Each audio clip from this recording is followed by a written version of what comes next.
What's up, everyone, and welcome back to another episode of From the Heart, where we talk with inspirational women that have risen from the ashes, women that are doing things, are making changes out there for women, right? And today I am so excited to talk with Lita Mae. What is that on your name tag there? BadAss button. So I guess maybe, Lita, tell us a little bit about you and where the BadAss came from, my friend.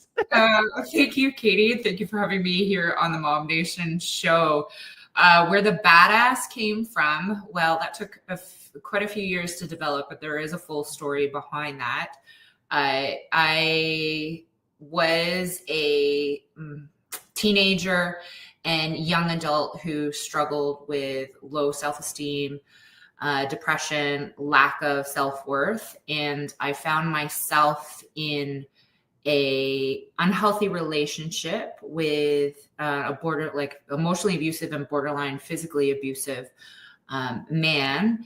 And when I found out I was pregnant, I knew that I needed to leave him in order to have the most healthiest relationship for my unborn child. And so, I'm going to try to make it like under 5 minutes here to get to the BadAss part, because I'm literally in the middle of writing my book right now. So there's a lot going on with it.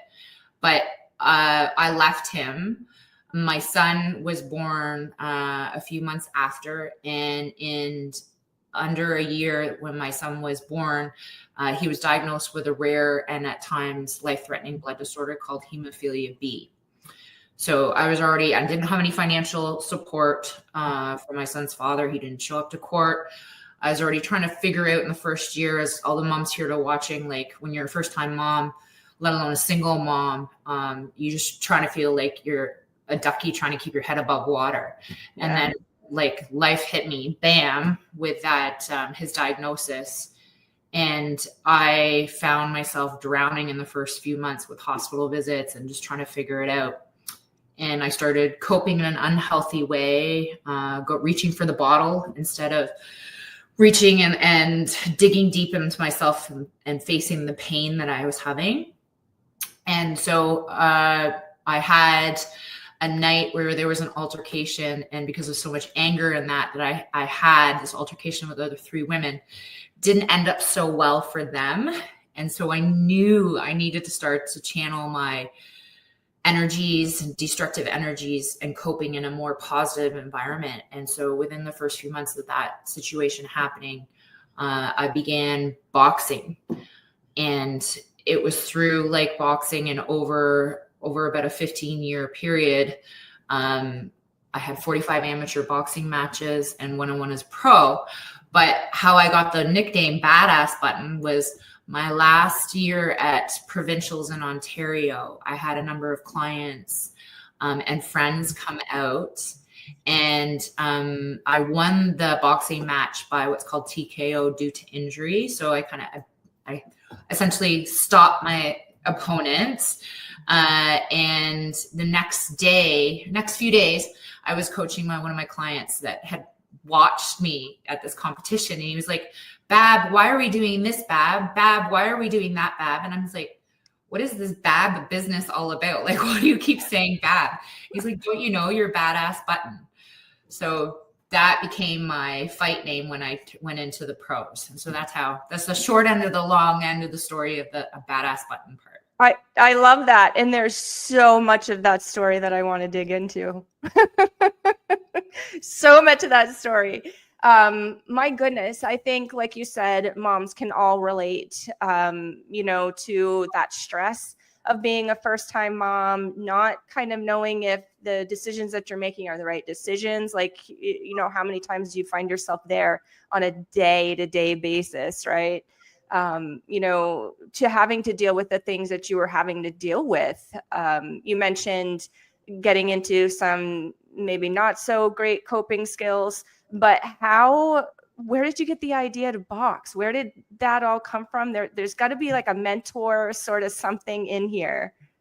Yeah. So in my late teens to early 20s, before I found out I was pregnant, I did a little bit of competitive kickboxing to actually develop my self-defense skills, because in my when I was 18. I think it was at a house party. I had no idea like how to defend myself, and I got jumped. And I hated that feeling, even though a girlfriend of mine was kind of a scrappy kind of girl. She jumped in and took over for me because I had no idea what I was doing. I got beat up a little bit, nothing too serious, but enough to be like, oh my gosh, I never want to be in that situation again. So when I went to college a few months after that, I took kickboxing. And then I've always had a competitive athletic background when I was younger. And so I did a little bit of competitive kickboxing. And so when that altercation happened, those kickboxing skills kind of kicked into play. Yeah. But because I had more self-defense skills and I competed, it wasn't a healthy way to express. So when I knew that I needed to begin channeling my negative energies that had welled up in with me, with my situation, with being a single mom and a sole parent dealing with my son with his hemophilia, I stepped into a local kickboxing gym, but this is in Ontario. So in the history of like MMA and striking sports in Canada and Ontario, there was a time, a good 20-year or more period where all amateurs was illegal. Like grappling was illegal, striking sports were illegal. But what was legal at the time, between 2000 and 2006, I believe, if I have my history correct, was Olympic style boxing. And in that same gym was the boxing coach, Scott Eccles. And so he knew I had a bit of a competitive spirit, and he approached me to say, like, you'll get a lot more experience. He's like, I know that you've done competition before in kickboxing.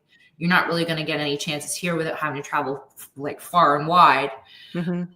So why don't you switch over to boxing? And something in me was like, yes, like this is what I need to hold on to. And it was just like one punch, one competition, facing one fear at a time. In that boxing ring, I was like really able to claw my way out of that like kind of weak, low voice, not secure and confident young woman that I was into, badass button. Yes, badass button indeed. Is it scary though? I mean, do you know what I mean? Like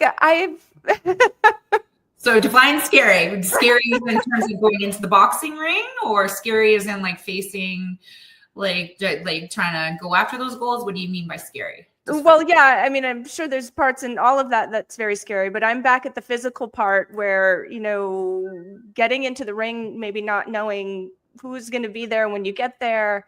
What's it feel like to get hit? That kind of stuff. Yeah, those are really legitimate questions. And a lot of women have those kinds of questions. And I think as a recreational sport, it's why a lot of women kind of veer away, because they think it's all going to be competition or it's a contact sport. If you have a good coach, and I'm fortunate to have quite a few good coaches over the years, like Scott was really an influential, positive mentor in my life. I was in a smaller town at the time, and I knew that I wanted to grow and expand. So I ended up moving to Toronto, and Lennox Lewis Olympic coach, Adrian Teodorescu, was my coach for a number of years after that. And then Ryan Grant, RG, was my coach for the last 10 years up until the last 5 years, since I'm no longer training like full-time or competing full-time. So if you have my point is if you have a really good coach who looks out for you and looks out for your athlete, they're going to prepare you properly. Unfortunately, not all of them are, because in the boxing world, we always say you don't play boxing, because the whole goal and whole point of boxing competitively is to hit and not get hit. Right. So it's the mental component of it that is the most hardest. Like if you're not mentally there anymore in that ring, that's when you're going to get hurt. And then the second component, which feeds into the mental component, is training your physical aspects so you're ready. And through boxing and through my obsessive compulsiveness of the human body, I started taking more fitness courses, reading every article I could put my hands on. I probably read consistently for about 16 years, every article, and streamed as much as I could, because I had so many questions to learn for myself as an athlete. And then when I started coaching, it's like, well, how do I apply all of this to my clients, so that they can get the most out of their bodies. And then my background is actually in nursing and then experience in geriatric nursing. There's so much to the body that's so exciting. And that's why I always say movement is medicine, health is your wealth, and boxing saves lives. Because, when you plan and you have a good coach, it's not as fearful because they'll mentally prepare you for everything that you needed. Some of the stuff that I had to go through, looking back on it now, would I recommend that to my clients and athletes now? Not necessarily, but I would know, because I went through those experiences, how to prepare them mentally. And that's the hugest component, is being mentally and psychologically prepared. Kind of the analogies of boxing are so much like the analogies of life. Let's talk about that a little bit, because when you were talking about where you needed to be mentally in the ring, or where you need to be mentally in the ring to not get hurt, to, be able to reach your goals, whatever, it reminded me a bit of meditation. Yeah. So can you kind of broaden on that topic a little bit, and how that is, and how you get mentally prepared, and maybe how it does equate to real life, outside of the ring as well? Absolutely. I mean, the goal of boxing is to hit and not get hit, but to prepare mentally for whatever it is your goal may be, it's important to keep track of your wins and your progress and understand where your goal is. And it's funny that you say it reminds you of meditation, because before boxing, my brain was all over the place. Like I couldn't focus, like I couldn't finish things. And once I started boxing and I really honed in on, you have to focus, because if you're not focused, you're going to most likely get hurt. And it's not really, you don't want to get hurt. Right. Nobody wants to get hurt.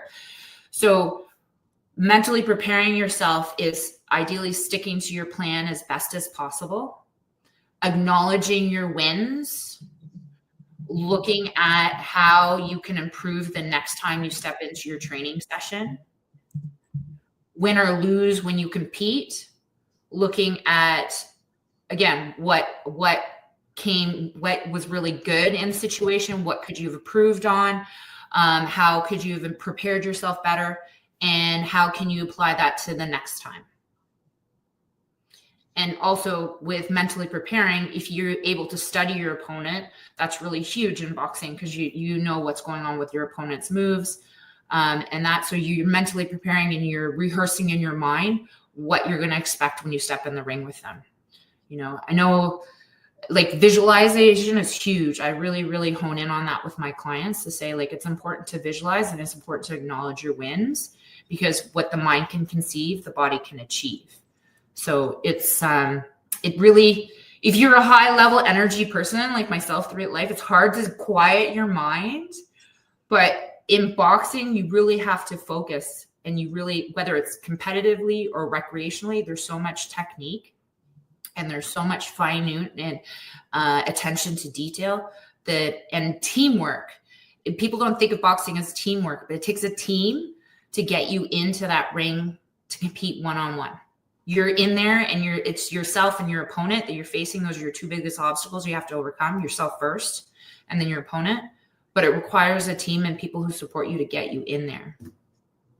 It really does represent life, right? Like if you can be that focused, think about, approaching relationships in that way, approaching your job, parenting. Let's go back there. Lita. Yeah, you pick and choose your battles in parenting. I always remind of myself when my son's growing up.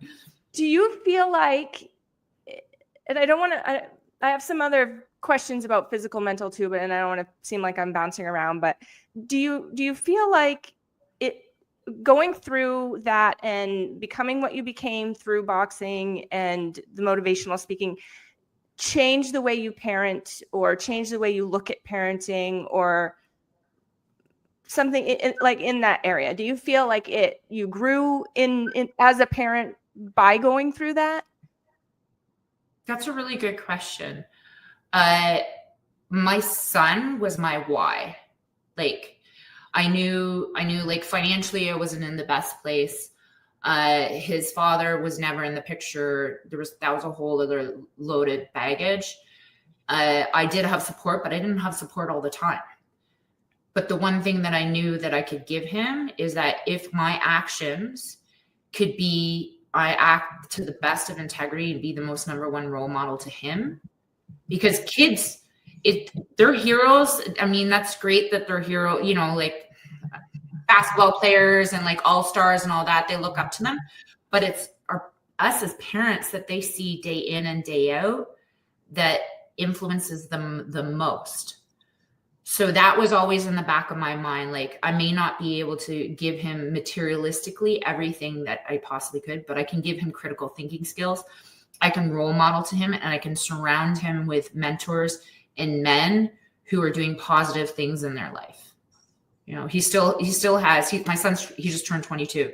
He still has some of my buddies that I train with in the pros that he keeps in contact with. They're like father figures to him, you know? So I thought you were going to say my son is like 4 or something. You don't look anywhere near old enough to have a 22-year-old. You look absolutely amazing. But I'm glad that you shared his age, because I kind of had another question brewing, and that was, do you see any of what you have shown him through your action and through your discipline and your focus? Have you seen that play out in his young adult life? Like right in front of you? Yeah. It gives me goosebumps right now. I'm extremely proud of my son. And you know that saying, the proof is in the pudding, right? Yeah. So everything that I've taught him is coming to fruition now. Like, you know, he's the most mature 22-year-old that I know of, more mature 22 young man than I know men who are in my age and older. You know, he's got his head on his shoulders. He's got a lifelong plan. He's holding down a really good job. He's reaching for his goals for the better job, and like looking at like investments and things like that. And he's the friend that his friends go to for emotional advice. Yeah. You know, so, and I love him, and I will brag about him, but it like really the proof is in the pudding. Oh, I can see the pride all over your face, and I can feel the goosebumps too. That is so cool. And I'm so happy for you guys, and you both, that you're able to experience that with one another. You know, going through what you went through, and in the beginning stages, even probably more so, I have to imagine that there was a certain level of guilt that maybe you were feeling for, you know, some of the things that were happening perhaps. And now looking back at that, how do you feel about it? You know, because kind of everything happens for a reason kind of thing, right? Like, how are you settled now in your mind and in your heart as compared to back then? I am, but I think like all humans, we look back and we have certain things that we could have done different. Like my son brought up a topic of conversation the other day, and I kind of laughed, and I said, I'm not laughing at you. I'm just like, I'm laughing at the fact that I could have handled the situation better, but I can't do anything about the past. Yeah.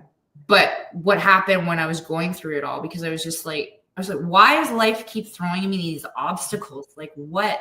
And so I started going on because I've never been a religious person, but I started going on a spiritual journey. Like I read as much personal development and spiritual books as I could to understand that, to give me something to hold on to in terms of like, there's something more here. Like I can't look at this like I'm a victim in life, especially when I started boxing. Like you're never going to overcome your situation in life and better your life and help others if you're looking at yourself like you're a victim. Oh, why me? Oh, poor me. And what I realized is that everything happens for a reason. And this is just here to make me stronger so that I can be stronger for my son, be a role model for my friends, be a role model for my teammates, be a role model for my clients, and keep pushing forwards. So it sounds like the spirituality came in kind of around the same time that the boxing came in. Am I right about that? Yeah. I was loaned a book, not loaned, I was given a book by Wayne Dyer, 60 Days to Enlightenment. And they're short little chapters. I loaned it to somebody else and they never gave it back to me. And I always keep meaning to buy it because I was like quite a few years ago, and it was a great book. Like if anybody here's watching Wayne Dyer, he's phenomenal. Like he has very soulful, wise perspective, and not like, I don't want to say fluffy stuff, but it's like stuff that just finds when you read it, it really resonates with you.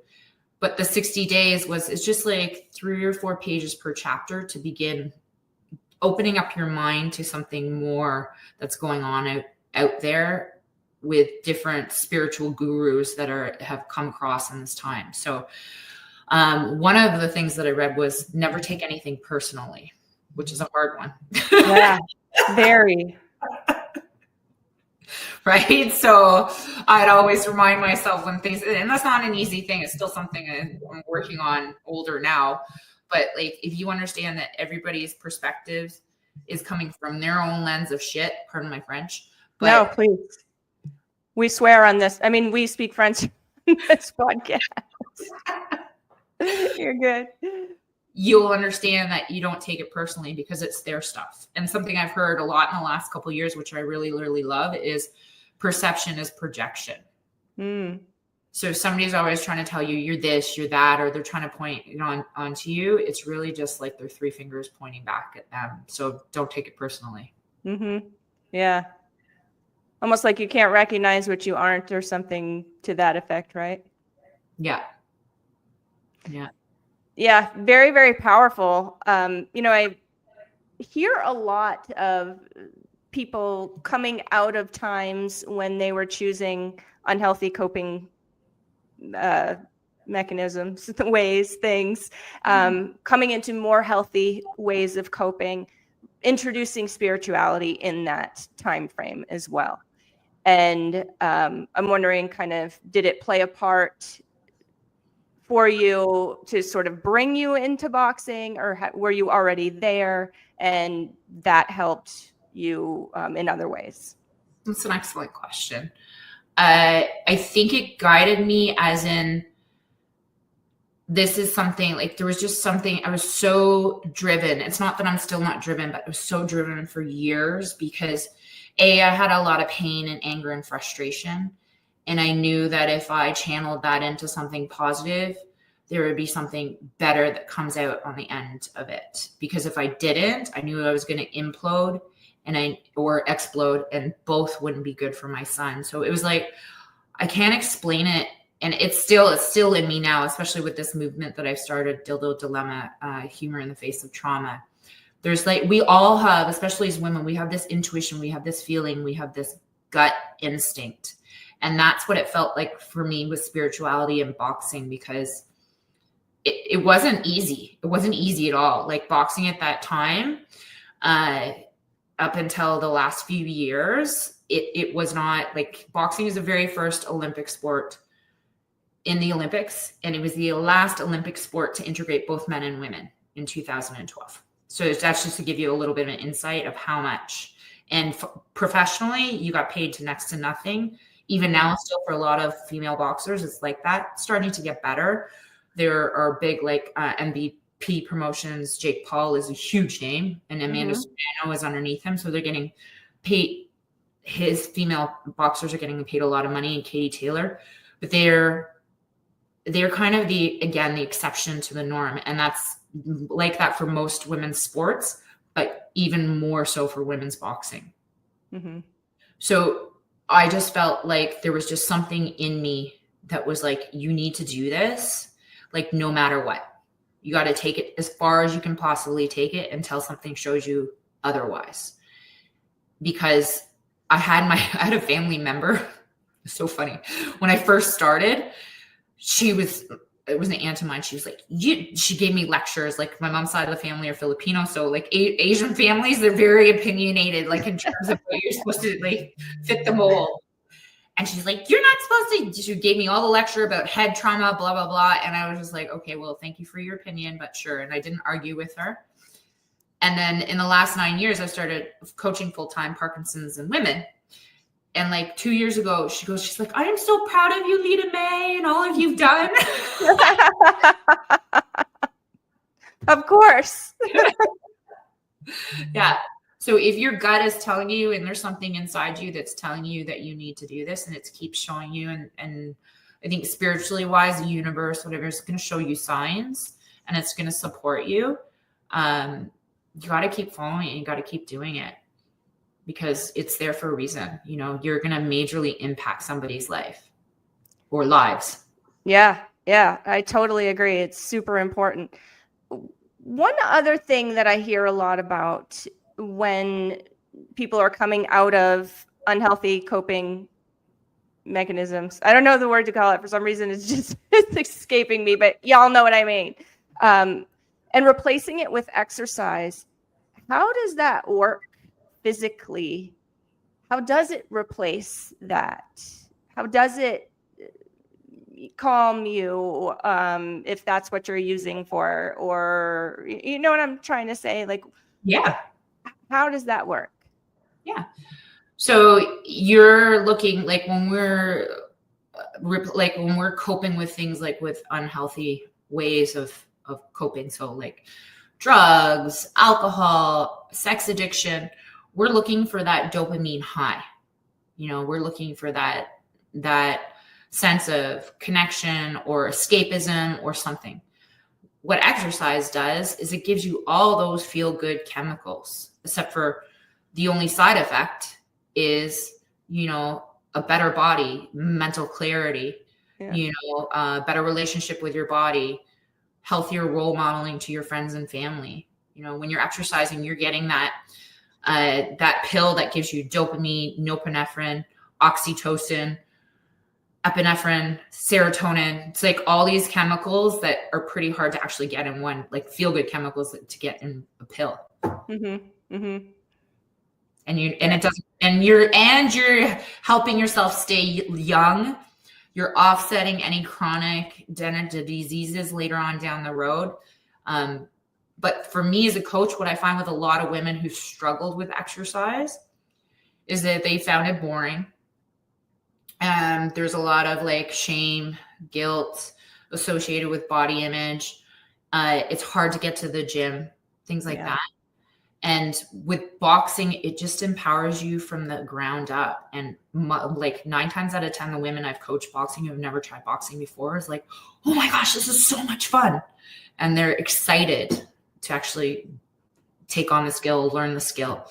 In fact, I have a 78-year-old grandma that I just started training a couple of weeks ago. She took my women's beginner boxing seminar. She's wanted to box her whole entire life. And she is just like, this is so awesome. Like, she's like, I'm just like, you're so awesome, Phyllis.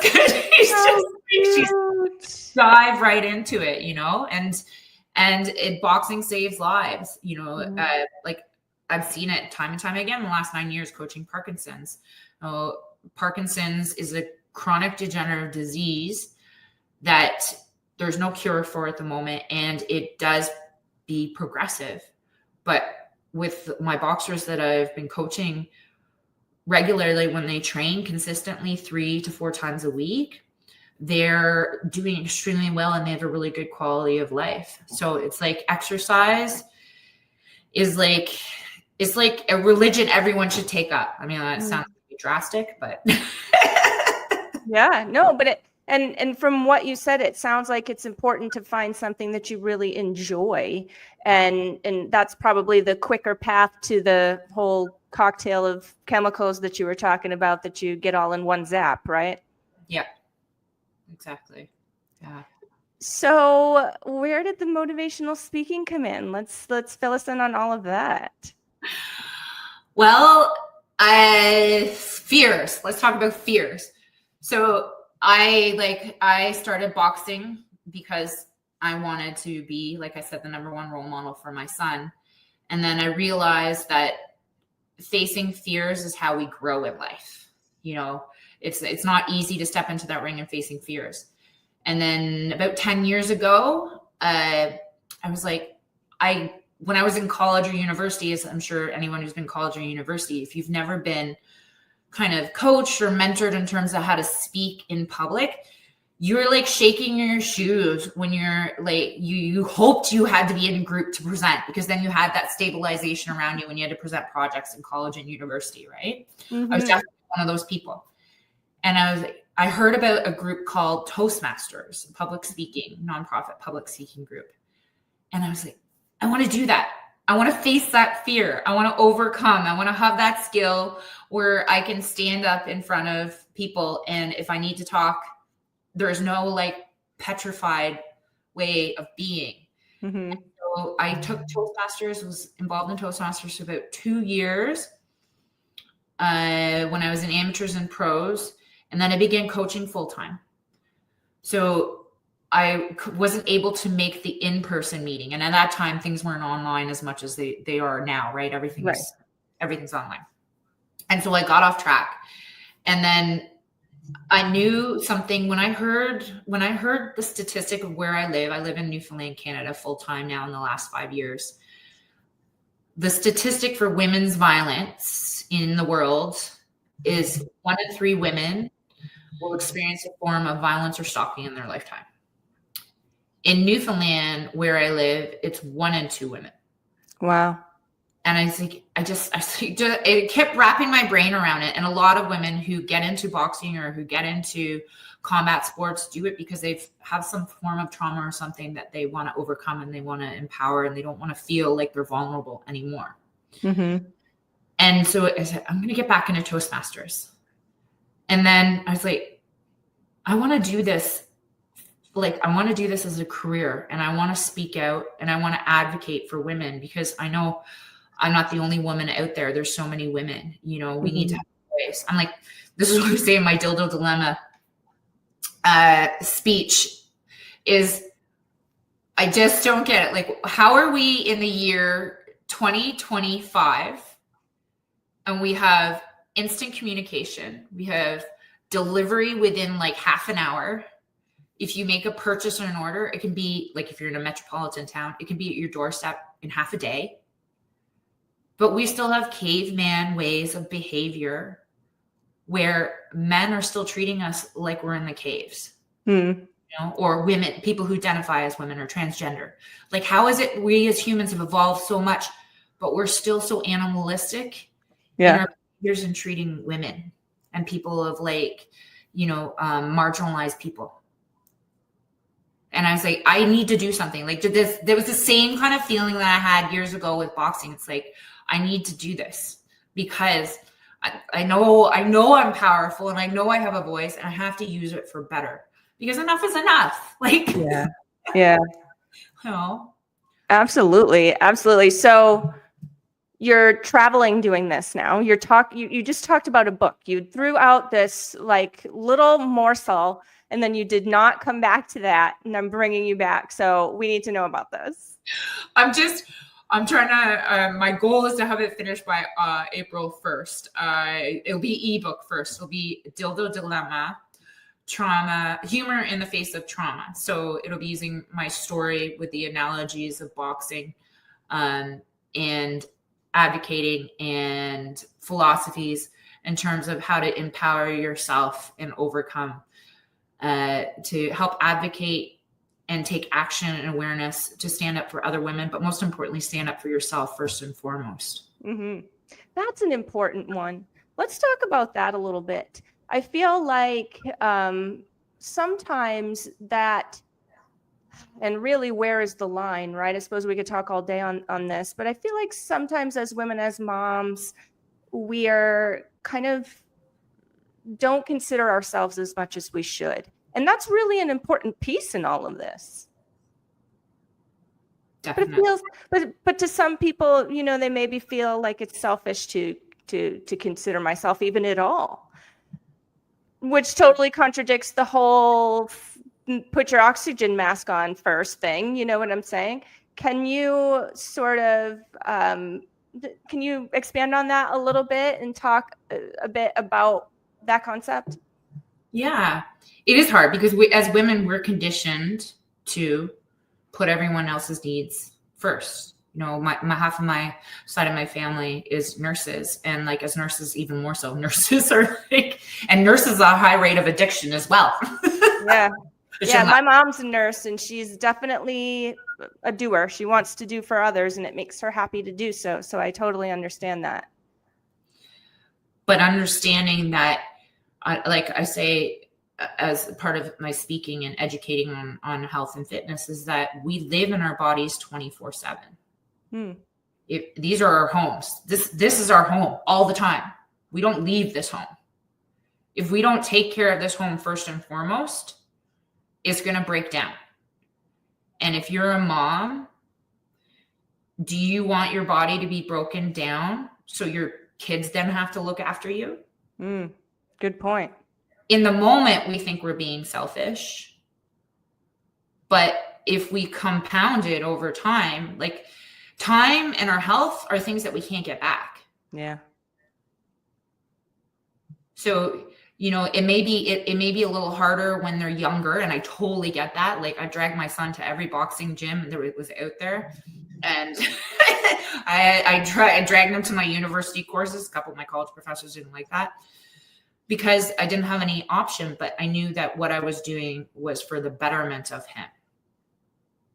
So, and I think that's where the power of collaboration and community is really powerful with women, coming together where one looks after the kids one night. So moms can, it's like a healthy community, a healthy vibe where you're supporting each other to your best of your healthy ability, because it's a rippling effect.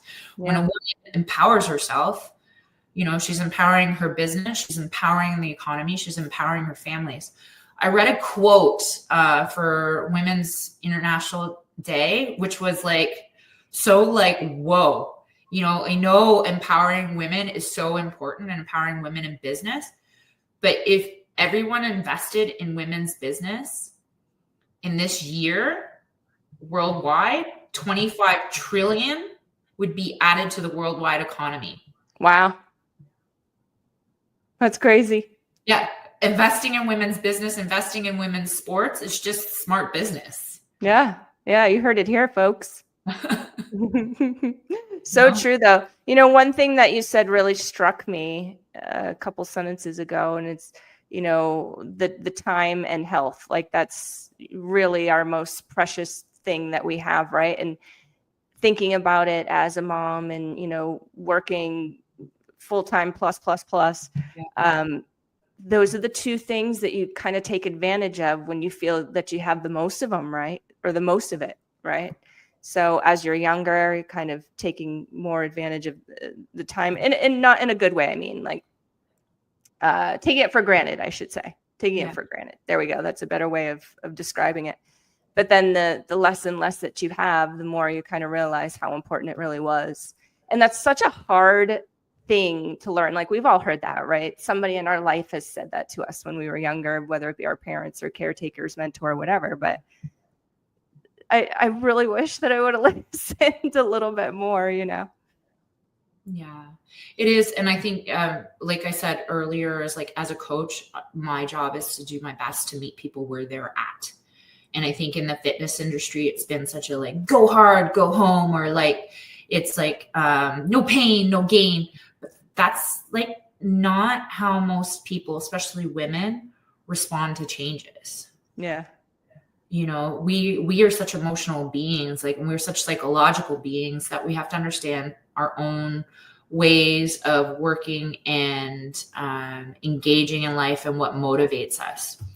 And so I love uncovering that, because it's not about me as a coach saying to you what you need to do.